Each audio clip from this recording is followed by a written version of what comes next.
Saudara-saudari, 2000 tahun yang lalu ketika Yesus datang ke sini, ada apa di situ? Di sini. Ada rumah Tuhan. Belum ada masjid. Lalu ketika Yesus datang menghadapi rumah Tuhan, dia ternubuat bahwa Yerusalem akan dihancurkan. Para saudara terkasih, sekarang saya berada di tembok ratapan. Anda lihat kondisinya ini hampir tidak ada pengunjung ya. Kali ini pagi hari ini yang masuk ke sini hanya kelompok dari Indonesia. Kita tanya, ini salah satu peserta dari Indonesia, bagaimana setelah masuk di sini? Julik ya. Bapak dari Surabaya. Ini dari Keva. Bagaimana setelah masuk di sini? Kira-kira apa ya? Perasaan atau apapun? Macam-macam lah, campur aduk perasaan. Ada rasa senang, ada terharunya, ya macam-macam. Terutama memikirkan tentang kehidupan anak-anak, keluarga, kehidupan bangsa dan negara. Semua menjadi satu, itu yang disebut campur aduk semua. Ya, yang pasti bahagia sekali. Ini topi ini ternyata harus dipakai karena untuk masuk di tembok ratapan ini itu wajib memakai topi. Bila kita tidak bawa topi, ada topi yang disiapkan di pintu masuk. Ini dari Bapak, ini dari Batam. Ini dari Batam. Apa perasaannya? Saya sangat senang berada di tempat ini. Puji Tuhan, boleh saya hadir di sini. Itu semua berkat penyertaan Tuhan. Amin. Haleluya. Ya, sekarang kita bicara dengan Opung. Opung bagaimana setelah tiba di sini, Opung? Ya, jadi banyak pelajaran. Opung dari mana, Opung? Saya dari Samosir. Iya, demikianlah pengalaman Opung dari Samosir. Di dalam kota lama. Di kota lama ada 4 quarter. Maksudnya komunitas. Setiap komunitas tinggal bersama-sama. Ini bagian Yahudi, lalu orang Yahudi tinggal bersama-sama. Apa yang Anda lihat di sini, semuanya ada perumahan, ada sekolah agama, juga ada sinagoga, ya. Sinagoga, Bet Knesset, di mana orang Yahudi berkalam dalam Alkitab, berdoa juga, baca Alkitab. Tapi Alkitab, perjanjian lama, bukan perjanjian baru. Dan di sini Anda melihat tembok. Coba lihat sana, Bapak Ibu, bukan aku. Ya. Itu tembok ratapan atau namanya tembok barat. Tembok ratapan adalah tempat yang penting dan dianggap suci oleh orang Yahudi sebab mereka menganggap tembok ini adalah sisa dinding bait suci di Yerusalem. Tembok ini sebenarnya bernama tembok barat, tetapi lebih sering disebut tembok ratapan oleh kalangan non-Yahudi karena di situ orang Yahudi berdoa dan meratapi dosa-dosa mereka dengan penuh penyesalan, sehingga tidak jarang mereka berdoa sambil membenturkan kepala mereka di tembok ratapan. Panjang tembok ini aslinya sekitar 485 meter dan sekarang tertinggal hanyalah 60 meter. Dinding ini dibagi dua dengan sebuah pagar pemisah atau mechitza untuk memisahkan laki-laki dan perempuan. Orang Yahudi Ortodoks percaya bahwa mereka tidak boleh berdoa bersama-sama dengan kaum perempuan. Hampir semua orang beragama Yahudi atau pro-Yahudi meyakini bahwa lokasi bait suci Yahudi berada di bagian kompleks Masjid Al-Aqsa saat ini, mengingat lokasi tembok ratapan yang bersebelahan persis dengan kompleks Masjid Al-Aqsa. Mengapa kebanyakan orang Yahudi meyakini bahwa bait suci berada di lokasi kompleks Masjid Al-Aqsa yang sekarang?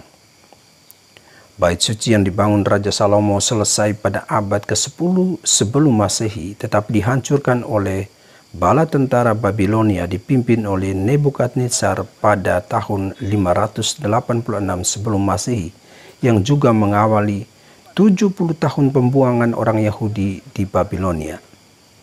Setelah lewat masa 70 tahun pembuangan oleh Korei Agung, Maharaja Persia, bangsa Yahudi diizinkan kembali ke Yudea dan membangun bait suci yang selesai dibangun pada tahun 515 sebelum Masehi berdasarkan perhitungan dari kalender Ibrani pada kitab Ezra. Bait suci yang dibangun Ezra sekalipun lebih besar namun tidak seindah seperti bait suci pertama. Bait suci ini sebagian dibinasakan oleh Antiochus Epiphanes, Raja Syria pada tahun 163 sebelum Masehi. Lalu diperbaiki kembali oleh Yudas Makabe pada tahun 164 sebelum Masehi. Kemudian Herodes Agung memugar dan memperluas bait suci yang didirikan Yudas Makabe pada tahun 19 sebelum Masehi. Bait suci yang dibangun Herodes inilah yang dihancurkan oleh pasukan Romawi pada tahun 70 Masehi. Yesus pernah bernubuat tentang kehancuran Yerusalem saat melihat Yerusalem dari kejauhan. Ia meratapi Yerusalem dari tempat ini, tempat yang kemudian didirikan sebuah gereja indah dengan nama Dominus Flevit. Saudara-saudari, 2000 tahun yang lalu ketika Yesus datang ke sini, ada apa di situ? Ada rumah Tuhan, belum ada masjid. Lalu ketika Yesus datang menghadapi rumah Tuhan, dia bernubuat bahwa Yerusalem akan dihancurkan. Bangunan ini akan semuanya mati. Kenapa? Karena orang di sini menolak Yesus sebagai Mesias, atau tidak terima Yesus, firman dia juga, menolak dia, semua apa yang dia katakan menolak dia. Dan dia, dari sini dia menangisi Yerusalem. Dominus Flevit, menangisi Yerusalem, itu artinya Bapak Ibu. Dari sini lalu Anda menghadapi, kalau Anda bisa membayangkan, belum ada masjid, ada rumah Tuhan di sini. 2000 tahun yang lalu ketika Yesus melihat, atau kalau Anda lahir 2000 tahun yang lalu, Anda akan melihat apa? Rumah Tuhan.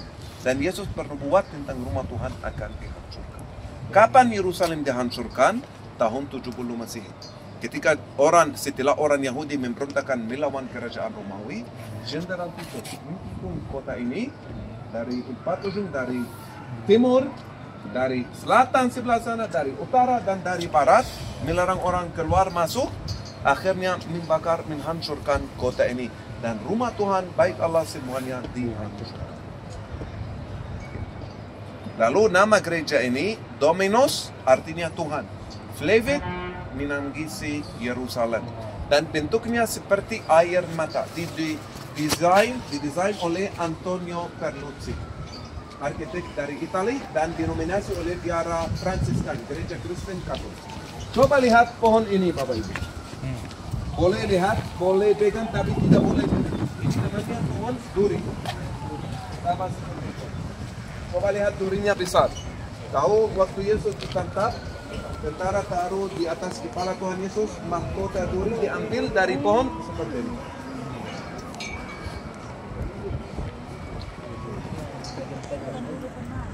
Duri benar ini. Enggak, ini duri besar, bukan duri ikan ini. Duri pohon, bukan duri ikan ya. Bukan duri besi. Sabdanya saat itu kepada Yerusalem, "Wahai, betapa baiknya jika pada hari ini juga engkau mengerti apa yang perlu untuk damai sejahteramu. Tetapi sekarang hal itu tersembunyi bagi matamu, sebab akan datang harinya bahwa musuhmu akan mengelilingi engkau dengan kubu, lalu mengepung engkau dan menghimpit engkau dari segala jurusan, dan mereka akan membinasakan engkau beserta dengan pendudukmu, dan pada tembokmu mereka tidak akan membiarkan satu batu pun terletak di atas batu yang lain. Karena engkau tidak mengetahui saat bila mana Allah melawati engkau." Lukas bab 19 ayat 42-44. Dan nubuat itu menjadi kenyataan. Yerusalem jatuh setelah kalah perang dari pasukan Romawi dipimpin oleh Jenderal Titus pada 70 Masehi. Kejatuhan Yerusalem diawali oleh pengepungan persis seperti yang dikatakan atau disabdakan Yesus. "Musuhmu akan mengelilingi engkau dengan kubu, lalu mengepung engkau dan menghimpit engkau dari segala penjuru." Bait suci Yahudi pun dihancurkan dan barang-barangnya dijarah oleh orang Romawi. Bagi orang Yahudi, seluruh Yerusalem hancur kecuali bagian tembok bait suci yang tersisa, yaitu tembok barat atau tembok ratapan. Orang Yahudi percaya bahwa tembok ini tidak ikut hancur sebab disitulah berdiam Shekinah atau kehadiran ilahi Inilah mengapa mereka berdoa dan meratap di tembok ratapan. Kejatuhan Yerusalem pada tahun 70 Masehi bukanlah kejatuhan yang terakhir. Pasca keruntuhan bait suci, Kaisar Hadrianus berniat membangun bait ketiga di lokasi bait suci, tetapi tujuannya sebagai tempat pemujaan bagi dirinya. Orang-orang Yahudi pun memberontak di bawah pimpinan Simon Bar Kokhba pada tahun 130 Masehi. Pemberontakan itu dipadamkan dan orang-orang Yahudi yang tersisa di kota itu dibinasakan. Kuil Jupiter dibangun dan kota Yerusalem diganti namanya menjadi Aela Capitolina menurut nama keluarga Kaisar Hadrianus. Yang dimaksud Capitolina adalah dewa Jupiter. Ini bukan satu-satunya sakit hati yang ditimbulkan Kaisar Hadrianus bagi orang-orang Yahudi. Sang kaisar pun mengganti nama Yudea menjadi Palestina dan orang Yahudi pun tidak diperbolehkan masuk ke Yerusalem lebih dari 200 tahun. Barulah pada pemerintahan Kaisar Konstantin pada awal abad keempat, orang Yahudi diperbolehkan memasuki kota suci itu. Para saudara terkasih, bagi kita orang Katolik, dengan mengunjungi tembok ratapan, kita diingatkan bahwa Tuhan kita adalah Tuhan yang menyejarah. Sungguh-sungguh Allah yang menjadi manusia, yang pernah meratapi kehancuran Yerusalem, serta menyatakan akan mendirikan kanisa dalam waktu 3 hari, sebuah kanisa abadi, yaitu dirinya sendiri, di mana kita boleh tinggal di dalamnya, sebagaimana tercatat dalam kitab Wahyu. Lalu di dalam roh, ia membawa aku ke atas sebuah gunung yang besar lagi tinggi. Ia menunjukkan kepadaku kota yang kudus itu, Yerusalem, turun dari surga dari Allah. Dan aku tidak melihat bait suci di dalamnya, sebab Allah, Tuhan yang Maha Kuasa, adalah bait sucinya. Demikian juga anak domba itu. Kitab Wahyu bab 21 ayat 10 dan 22. Saudara-saudari, ibu-ibu perempuan dari sini, laki-laki nanti dari sebelah sana, tapi harus pakai topi seperti ini. Nah, ini kalau kita mau datang ke sini, kita harus pakai ini.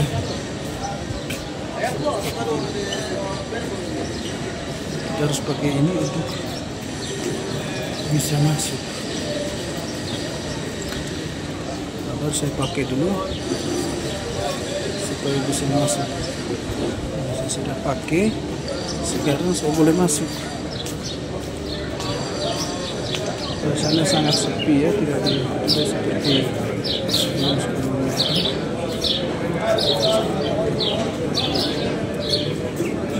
Biasanya orang ramai sekali di sini. Ini Nazaretur. Sekali lagi kondisi yang ada di sini itu kondisi masih normal sekali. Nah, saya sekarang coba berdiri di tengah, lalu saya berputar 180 derajat untuk melihat ini bagian laki-laki.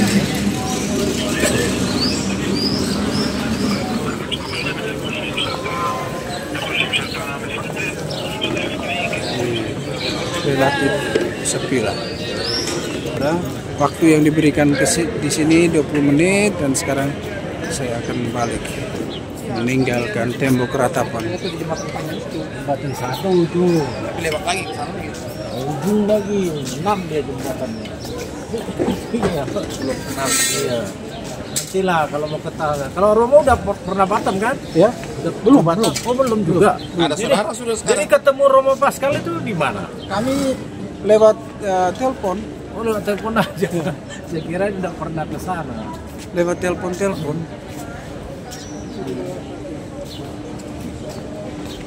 Jadi biasanya di situ itu penuh orangnya. Penuh ya? Tapi sekarang sudah tidak lagi nih. Oh, iya. Apaan? Halo.